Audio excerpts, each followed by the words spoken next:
وقال رسول الله صلى الله عليه وعلى آله وأصحابه وسلم من خاف أدلج ومن أدلج بلغ المنزل ألا إن سلعة الله الغالية ألا إن سلعة الله الجنة أو كما قال صلى الله عليه وسلم اللهم صل على سيدنا مولانا محمد وعلى آل سيدنا مولانا محمد وبارك وسلم اللهم صل على سيدنا مولانا محمد وعلى آل سيدنا مولانا محمد وبارك وسلم يا رب صل وسلم دائما ابدا على حبيبك خير الخلق كلهم جزا الله عنا محمدا صلی اللہ علیہ وسلم۔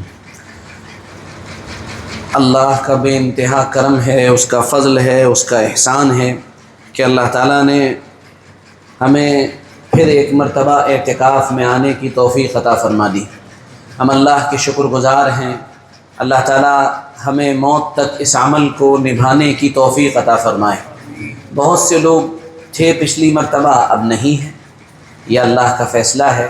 ہمیں اللہ سے ہر حال میں اپنے لیے خیر مانگنی چاہیے، اور جناب رسول اللہ صلی اللہ علیہ وسلم کی یہ مبارک سنت جس کو اعتکاف کہا جاتا ہے، جب سے یہ مشروع ہوئی ہے، یعنی اللہ تعالیٰ نے جب سے اس کو مشروع کیا ہے تب سے آپ صلی اللہ علیہ وسلم کے انتقال تک صرف 3 موقع ایسے ہیں جن میں آپ صلی اللہ علیہ وسلم سے اعتکاف کا ناغہ ہوا ہے، اور ان 3 موقعوں میں 2 موقع تو جنگ کے تھے۔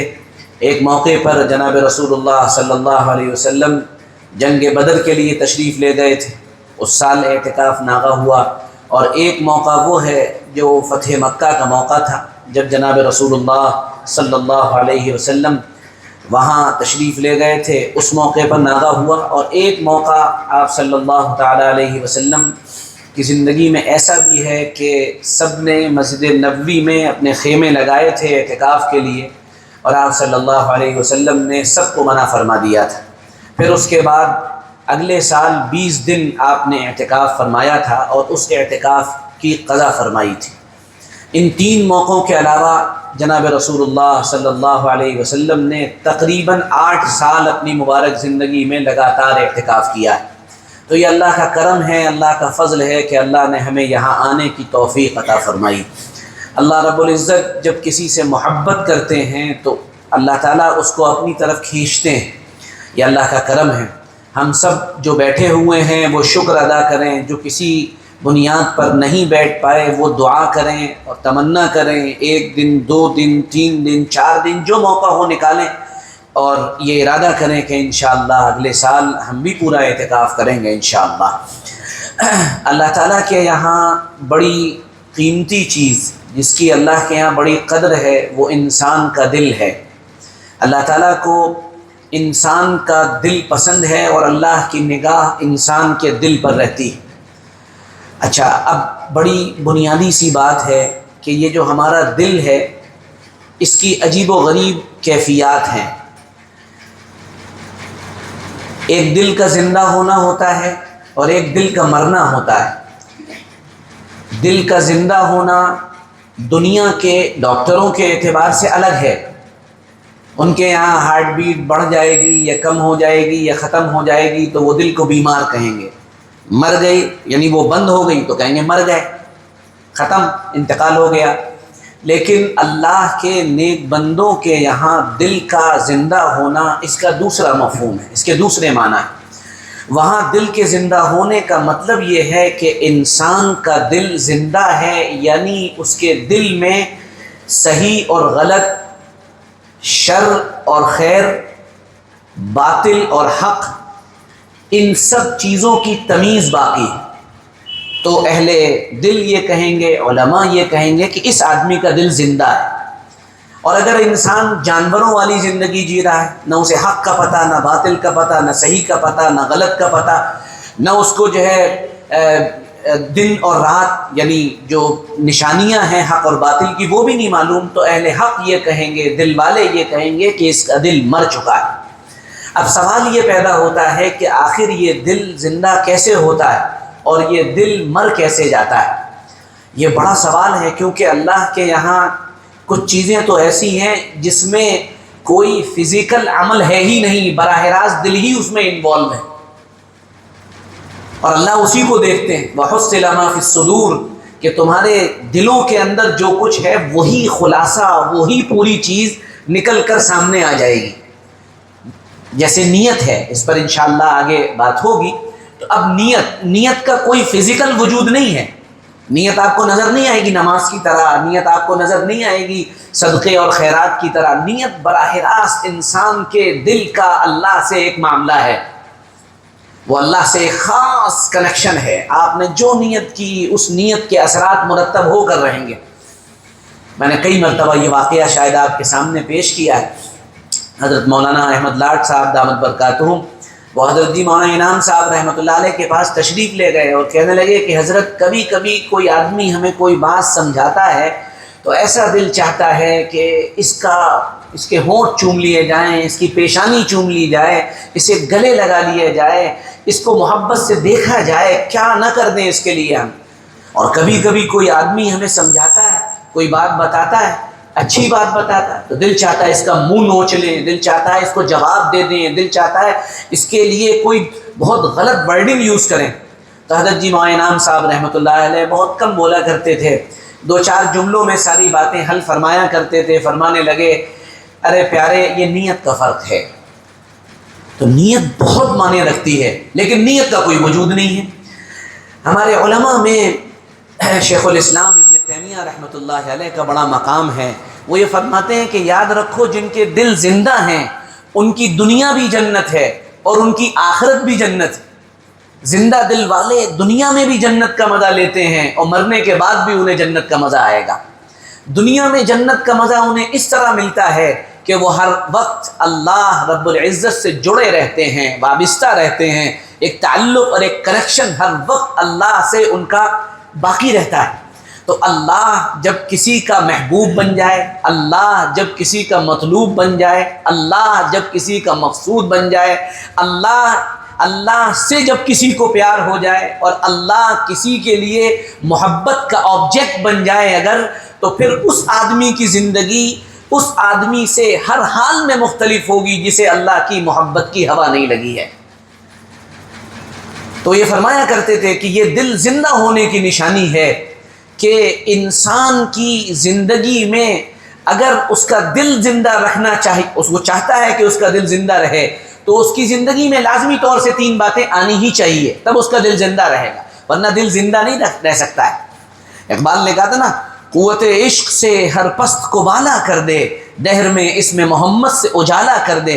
تو وہ عشق کی آگ وہ دل میں لگانی ہی پڑے گی۔ جتنے چمکے تھے، چمک رہے ہیں، آئندہ چمکیں گے۔ جنہوں نے کام کیے تھے، کر رہے ہیں اور آئندہ کریں گے۔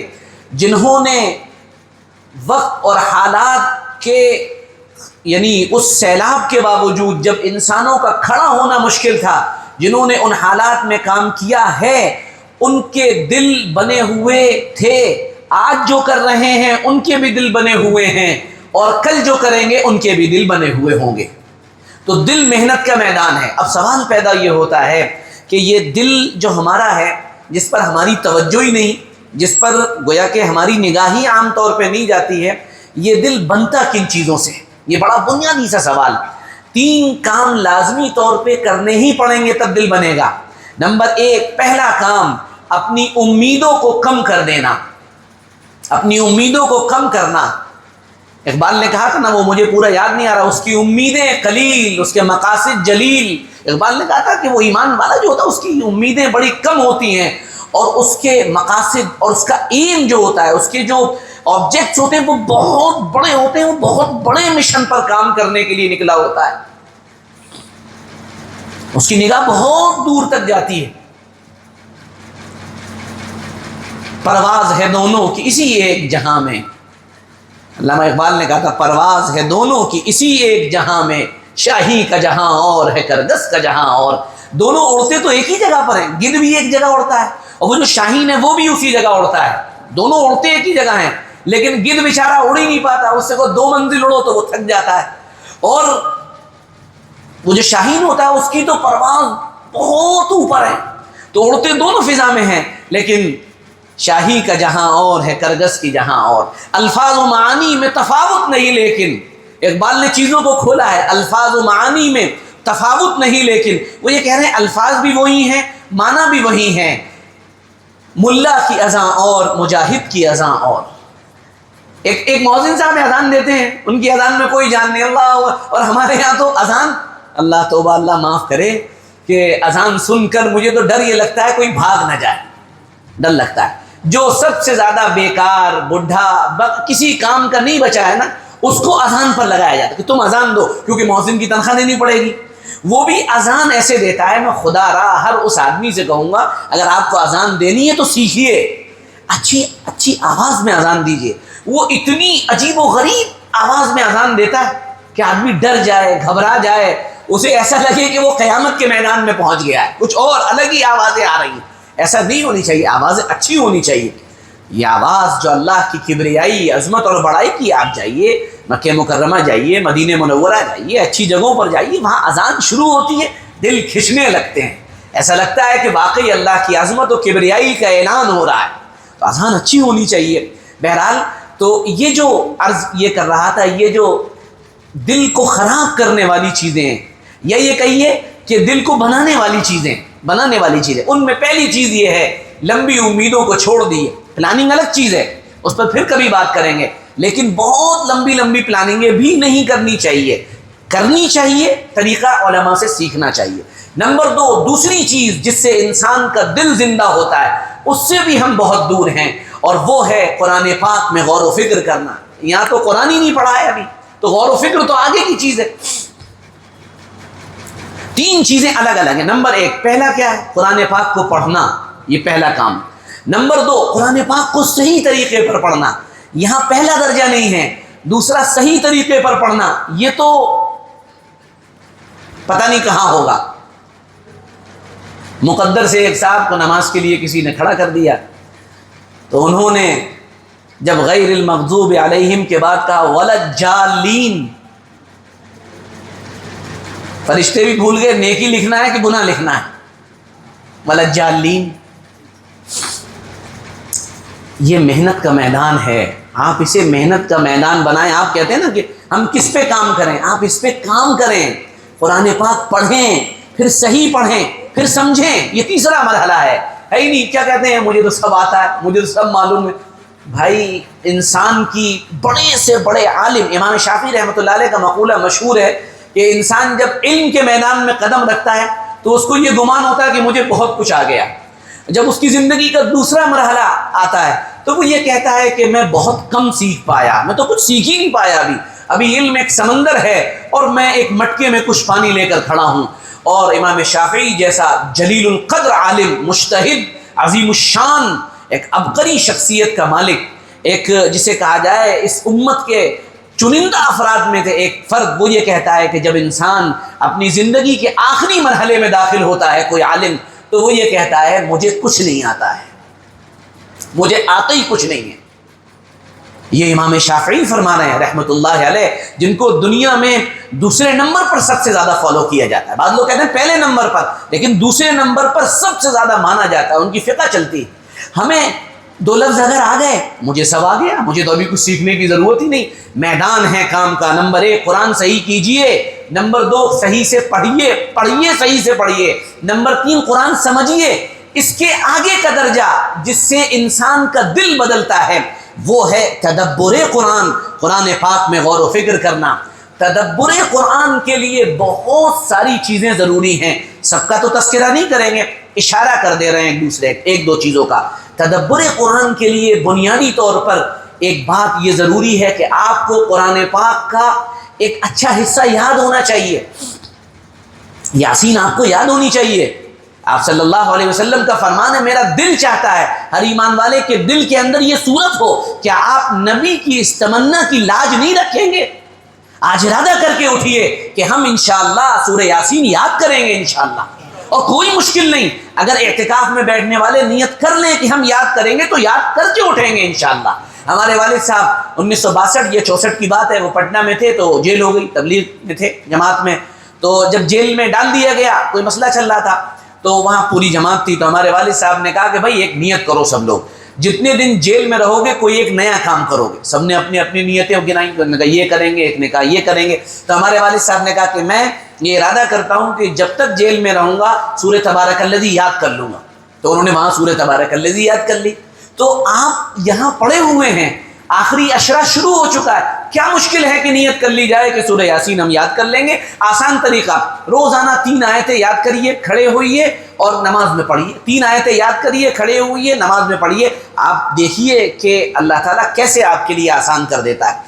جب آپ کو یہ یاد ہو جائے یا اور بھی قرآن یاد ہو جائے یا 10 صورتیں ہی یاد ہوں، اب آپ اکیلے میں کھڑے ہو جائیے اور اکیلے میں تہجد میں کھڑے ہوئیے۔ وَمِنَ اللَّيْلِ فَتَهَجَّدْ بِهِ نَافِلَةً لَكَ عَسَىٰ أَن يَبْعَثَكَ رَبُّكَ مَقَامًا مَحْمُودًا۔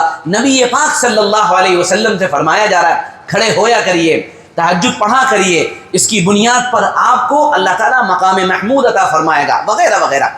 یا ایھا المزمل قم اللیل الا قلیلا نصفه او انقص منه قلیلا او زد علیہ ورتل القرآن ترتیلا۔ باقاعدہ فرمایا جا رہا ہے پوری رات کھڑے ہوئیے، کم کھڑے ہوئیے، یہ کریے، ترتیل سے قرآن پڑھیے، وتبتل الیہ تبتیلا، لوگوں سے الگ ہو جائیے۔ تو پھر آپ اکیلے میں کھڑے ہوں اور اکیلے میں کھڑے ہو کر ذرا جھوم کر قرآن پڑھیں۔ وہ پڑھیں تو پڑھیں کیسے، کیونکہ سمجھ میں نہیں آ رہا ہے۔ تراویح مصیبت اسی لیے بنی ہوئی ہے کہ قرآن سمجھ میں نہیں آتا۔ قرآن سمجھ میں آتا تو تراویح میں مزہ آتا، لیکن جب آدمی کھڑا ہوتا ہے اور وہ آہستہ آہستہ 5 صورتیں ایک رکعت میں، پھر 5 صورتیں دوسری رکعت میں، 10 تو یاد ہوں گی یا 10 بھی یاد نہیں ہیں، 10 صورتیں کم از کم یاد ہونی چاہیے، اور کھڑے ہو کے آہستہ آہستہ آپ قرآن پاک پڑھیے، تنہائی میں اور اکیلے میں بالکل جا کے پڑھیے۔ آپ دیکھیے کہ آپ کے دل کی اصلاح کیسے ہوتی ہے، دل کیسے بنتا چلا جاتا ہے، دل بن جائے گا۔ یہ دوسری چیز ہے دل کو بنانے کے لیے۔ نمبر 3، تیسری چیز، دل کو خراب کر دینے والی چیزوں سے اپنے دل کو محفوظ رکھیے۔ دل کن چیزوں سے خراب ہوتا ہے؟ جیسے ہماری طبیعت خراب ہوتی ہے، کوئی ایسے موسم میں دہی کھا لیا، گلا جکڑ گیا، ٹھنڈا پانی پی لیا، گلے میں تکلیف ہو گئی، زیادہ کولر یا اے سی کے سامنے لیٹ گئے، پتہ چلا بخار آ گیا۔ تو جب ہمارے جسم پر چیزوں کا اثر پڑتا ہے تو ہمارے دل پر بھی کنی چیزوں کا اثر پڑتا ہوگا، یقینی طور پہ پڑتا ہوگا۔ وہ چند چیزیں ہیں، اس سے اپنے آپ کو بچائیے۔ ان میں پہلی چیز وہی ہے، اپنی امیدوں کو مختصر کر دیجئے تو دل بن جائے گا۔ نمبر 2، دوسری چیز یہ ہے، گناہوں سے اپنے آپ کو بچائیے۔ نیکی کرنا آسان ہے دنیا میں، تسبیح پڑھنا آسان ہے، ذکر کرنا آسان ہے، تلاوت آسان ہے، دعا آسان ہے، مناجات آسان، یہ سب آسان ہے۔ گناہ سے بچنا بڑا مشکل۔ اکیلے میں بیٹھے ہوئے ہیں، رمضان بھی ہے، آخری عشرہ بھی ہے، رات بھی ہے اور طاق رات بھی ہے، سوچا کہ بہت دیر ہو گئی، لاؤ موبائل نکال کر یوٹیوب پر یا انسٹاگرام پر تھوڑی سی شارٹ دیکھ لی جائیں، اور نیت بڑی اچھی ہے، بڑی خالص نیت ہے، نیت بھی بری نہیں ہے۔ نیت یہ ہے کہ کوئی اسلامی شارٹ دیکھیں گے، لیکن وہاں اسلام اور کفر، وہاں گمراہی اور جو ہے ہدایت، وہاں پر حیا اور بے حیائی ساتھ چلتی ہے نا۔ آپ نے دیکھی تو دعائے قنوت کے لیے، دیکھی تو ذکر کے لیے، اور وہاں جو ہے کوئی اور چلا آیا تو آپ کی رات خراب ہو گئی، آپ کی آنکھ خراب ہو گئی۔ تو گناہ سے اپنے آپ کو بچانا یہ بنیاد ہے، اس سے آپ کا دل بنے گا۔ نمبر 3، جو نوجوانوں کو سمجھ میں نہیں آتا، نوجوانوں کو جلدی سمجھ میں نہیں آتی، وہ ہے کم کھانا۔ یہاں تو امت مسلمہ بریانی دیکھ لے، پائے دیکھ لے، اور بوٹی اور جو ہے ہڈی دیکھ لے، وہ کہتا ہے سب باتیں اب ایک طرف، کہتا بتاؤ بریانی کہاں مل رہی۔ ابھی حرمین کے سفر میں ہم لوگ تھے، اب خاص افطار کا وقت ہو رہا ہے، بالکل مشکل سے 5-6 منٹ رہ گئے ہوں گے، 10 منٹ رہ گئے ہوں گے۔ تو مجھے تو بڑا برا لگتا ہے کہ لاؤ بھائی لاؤ، کیا وہاں تو لوگ بانٹتے ہیں، ہاتھ پھیلا رہے ہیں۔ اب میں نے کہا جو آئے گا اس سے افطار ہو جائے گا، مانگنا نہیں ہے کسی سے، یہاں تو اللہ ہی سے مانگو۔ اب وہ ایک صاحب ہمارے سامنے بیٹھے ہوئے تھے بیچارے، اللہ اکبر، وہ بیچارہ ایسا بھوکا بنگالی ٹائپ کا آدمی تھا کہ وہ چاروں طرف بس صرف یہ دیکھ رہا تھا کہاں سے کیا ملے، لاؤ لاؤ لاؤ دے دو۔ اب کسی کے پاس اخروٹ اور بادام یہ بٹ رہے ہیں، وہ ختم ہو گئے، اب وہ دوڑا ہوا جا رہا ہے، اس نے ختم، بڑے افسوس میں آ کے بیٹھا، پھر دوسرا پیچھے والے آ رہا، وہ پیچھے جا کے، سب لوٹنے لاٹنے کے بعد، اتنا سارا جمع کرنے کے بعد جب سب جمع ہو گیا اور بالکل دعا کا جب وقت آیا، اللہ سے مانگنے کا وقت آیا، تب وہ کھڑا ہو گیا اور وہاں پر کھڑے ہو کے اپنا کر رہا تھا جو بھی کر رہا تھا. کیا تذکرہ کیا جائے. زیادہ کھایا اور کھانے کے بعد پھر اگلا مرحلہ پخانا. اب جا رہا ہے، اب وہاں جا رہے ہیں، لائن میں لگے. اچھا بہرحال کتنا بھی انتظام کیے جائے 20 لاکھ لوگوں کے لیے تو کوئی انتظام کافی نہیں ہو سکتا. ایک بیت الخلاء میں 5 لوگوں کی لائن لگی ہوئی، کھڑے ہوئے ہیں. اور چونکہ افطار میں آپ نے دہی بھی کھایا، آپ نے کھجور بھی کھائی، اور ساتھ میں اتنا بڑا پاؤ بند تھا وہ بھی کھا لیا، کھایا کہ ٹھوس لیا وہ بھی سب کھا لیا اس میں مکھن. اب آپ جیسے ہی کھایا پیٹ گڑگڑانے لگا، پیٹ گڑگڑایا، نماز پڑھتے بھاگے. کہاں جا رہے ہیں؟ بس ابھی آتے ہیں. وہاں پہنچے 5 لوگ لائن لگائے کھڑے ہوئے ہیں، 5 لوگوں کی لائن ہے. اب اندر پیٹ میں مروڑ ہو رہا ہے، کھڑے ہوئے ہیں، منہ بنا رہا ہے بولے بولے. اندر سے یہ امید کر رہا ہے یہ جاتے ہی آ جائے، لیکن وہ بھی تو بیچارہ کھا کے گیا ہے تو وہ کہاں سے نکلے گا باہر؟ وہ بھی اندر لگا ہوا ہے. اندر سے جب کوئی آدمی نکلتا ہے تو 5 لوگ اس کے انتظار میں اسے دیکھ رہے ہوتے ہیں. اور یہ کون ہے؟ اچھا آپ ہی تھے، آپ ہی تھے. یہ کیا ہے؟ زیادہ کھائیں گے پریشان نہیں، 3-4 کھجور کھاؤ، تھوڑا سا دہی کھاؤ، بات بن گئی. زیادہ کھانا کبھی آپ کو عبادات پر کھڑا نہیں کر سکتا. زیادہ کھانا کبھی آپ کو جو ہے بڑا عالم نہیں بنا سکتا. زیادہ کھانا کبھی آپ کے لیے آپ کے دل پر اللہ کی محبت کے کھلنے کا ذریعہ نہیں ہو سکتا. زیادہ کھانا یہ بخارات پیدا کرتا ہے، دماغ پر چیزیں چڑھتی ہیں، گیسیں چڑھتی ہیں، پھر آپ پریشان ہوتے ہیں، پھر آپ دوائیاں لیتے ہیں، آپ سوچ نہیں سکتے. آپ کم کھائیے، ٹھوس چیزیں کھائیے، کم کھائیے، اچھی چیزیں کھائیے، آپ دیکھیں گے کہ انشاءاللہ دل بننے لگا. یہ تیسری چیز ہے، ہم کو اس پر بھی محنت کرنی ہے انشاءاللہ. تو یہ بنیادی طور پر یہ سب چیزیں ہمیں یاد رکھنی ہے کہ جن کی وجہ سے دل خراب ہوتا ہے. اسی کے ساتھ زیادہ سونا. سو رہے ہیں، سو ہی رہے ہیں، اٹھ ہی نہیں رہے ہیں. فجر بعد سو گئے، اب اٹھ رہے ہیں، ظہر کے بعد اٹھ رہے ہیں، عصر میں اٹھ رہے ہیں. ایسا لگ رہا ہے رات میں جگ کر، رات میں نہ سو کر احسان کر دیا کسی پر کہ ہم رات میں نہیں سوئیں، اب ہم سوئیں گے، اب ہم اٹھیں گے نہیں. یہ بالکل غیر مناسب ہے. ٹھیک ہے 11-12 تک سو لیے، آپ اٹھ جائیے، پھر کام میں لگ جائیے، ہے نا. اسی طرح توکل کا غلط مفہوم، کوئی کام نہیں کر رہا ہے، بیٹھا ہوا ہے، ٹھلوا ہے، اور جب اس سے کہو کام کر لے تو کیا کہتا ہے؟ اللہ دینے والا ہے، اللہ دینے والا ہے. تو لقمہ بھی تو اللہ منہ میں ڈال سکتا ہے، تو لقمے کے لیے کیوں آگے بڑھتے ہو کھانے کے لیے؟ یہ غلط بات ہے. محنت، مجاہدہ، اس پر انشاءاللہ آگے بات ہوگی. خاص کر اس کے فضائل بیان کیے جانے چاہیے کہ محنت کتنی اہم چیز ہے. خیر بہرحال یہ تمام چیزیں جو میں نے آپ کے سامنے رکھی اس کا خلاصہ یہ ہے، اللہ کی نگاہ میں دل بہت قیمتی، اور اللہ کا احسان ہے کہ اللہ نے ہمیں ایک موقع دیا کہ ہم اپنے دل پر 10 دن محنت کریں. تو اللہ کے یہاں دل قیمتی ہے، اور دل بنانے کے لیے 3 بنیادی محنتیں ضروری ہیں. نمبر 1 لمبی امیدوں کو چھوڑنا، نمبر 2 قرآن پاک میں تدبر کرنا، نمبر 3 انسان یہ طے کرے کہ دل خراب کر دینے والی چیزوں سے بچے گا. تدبر کہا جاتا ہے قرآن پاک میں غور و فکر کرنا. جب ہم قرآن پڑھیں گے، صحیح پڑھیں گے، سمجھیں گے، اس کے بعد تدبر پیدا ہوگا. اور تدبر جب پیدا ہوگا ایک الگ کیفیت ہوتی ہے. آپ ایک قرآن پاک کی آیت کو گنگنائیں گے، گنگناتے ہوئے، جھومتے ہوئے آپ اسے پڑھ رہے ہوں گے، اور اس کی ایک خاص کیفیت آپ کے دل پر آئے گی. یہ ہوتا ہے تدبر کرنا. آپ سوچیں گے. تدبر وہ اکیلا پن بھی چاہتا ہے، اکیلا ہو آدمی، تنہائی ہو. یہاں تو تنہائی بھی، ہمارے حضرت فرماتے ہیں اب تو تنہائی بھی تنہائی نہ رہی، کیونکہ موبائل ساتھ، موبائل کے ساتھ تو تنہائی بھی تنہائی نہیں. موبائل الگ کر کے اکیلے بیٹھ کر ذرا غور و فکر کرنا. ہمارے جو طلباء ماشاءاللہ مدارس سے فارغ ہیں وہ اس پر غور کریں. قرآن پاک کی ایک آیت بار بار پڑھیں، بار بار پڑھیں. میرے پاس ایک صحابہ ہے، نو مسلم تھے، انہوں نے عجیب بات بتائی ہے، میں کئی مرتبہ بتا چکا ہوں. کہنے لگے کہ مولانا صاحب ایک سوال پوچھنا ہے. میں نے کہا پوچھیے. کہنا سجدے میں اگر کوئی 100 مرتبہ سبحان ربی الاعلیٰ کہے تو کیا ہوگا؟ میں نے کہا نفل نماز ہے یا فرض ہے؟ کہنا نہیں نفل نماز ہے. میں نے کہا امام تو نہیں ہے آپ؟ نہیں امام بھی نہیں، اکیلے پڑھ رہے ہیں. میں نے کہا تو بہت اعلیٰ بات ہے. کہنا میں الحمدللہ 100 مرتبہ سبحان ربی الاعلیٰ پڑھتا ہوں، اور ایسا لگتا ہے جیسے قدموں میں سر رکھ دیا اللہ کی، اتنا مزہ آتا ہے. اب یہ ایک کیفیت ہے جو اس اللہ کے بندے کو حاصل. آپ قرآن پڑھیں اور سمجھیں، اور ایک آیت بار بار دہراتے رہیں. حضرت شیخ مولانا زکریا صاحب رحمۃ اللہ علیہ کے بارے میں یہ بات لکھی ہے، ان کے خدام نے لکھی ہے باقاعدہ، کہ ایک رات ایک خاص کیفیت تھی. چھت پر سردی کی بالکل سخت سردی کی رات، اور حضرت چھت پر چڑھ گئے اور پوری رات یہ آیت پڑھتے رہے، ان تعذبہم فانہم عبادک وان تغفر لہم فانک انت الغفور الرحیم۔